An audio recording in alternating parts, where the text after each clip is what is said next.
So here I am with the Sea of Cots behind me. I'm looking in front of me towards town of Magadan. Magadan's a city of about roughly 100,000 people, so it's about a third the size of Yakutsk, which is where I started this foray in the Russian Far East.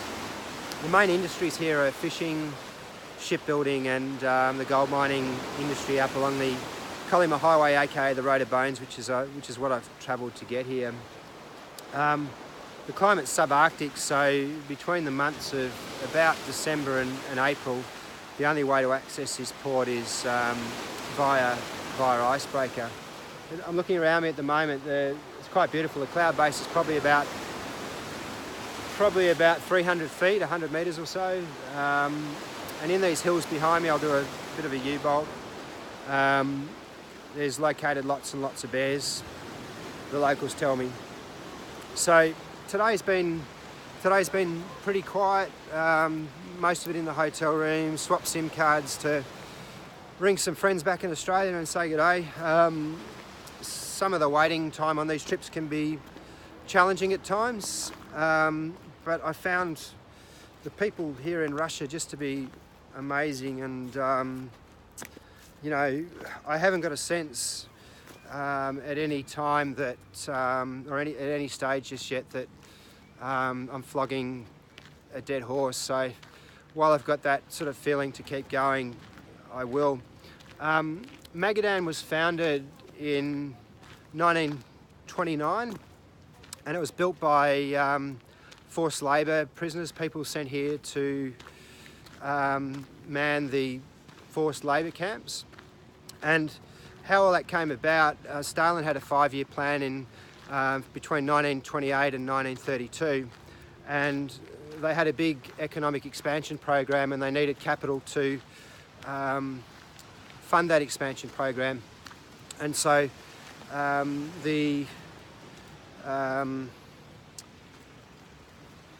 gold mines here on the Kolyma Highway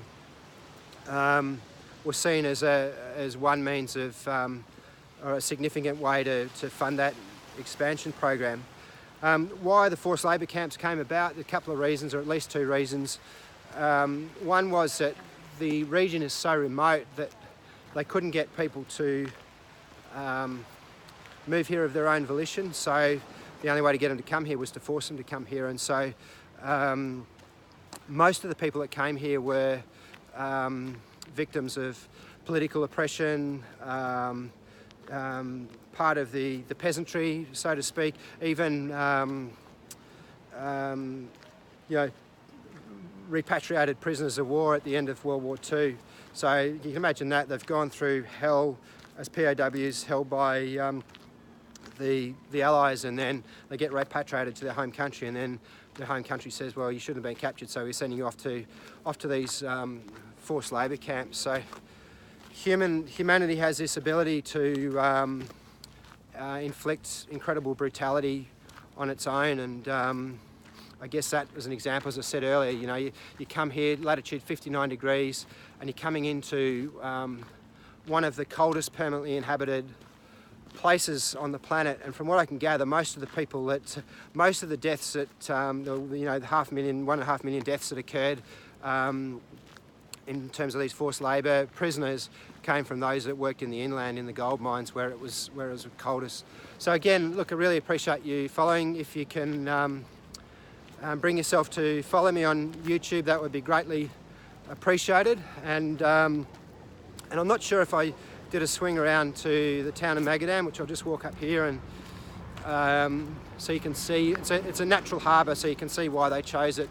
But it's amazing that, you know, the town hasn't existed even 100 years, so it shows you how far humanity's come in the last 100 or so years. So there we go. That's the city just behind me. Thank you very much.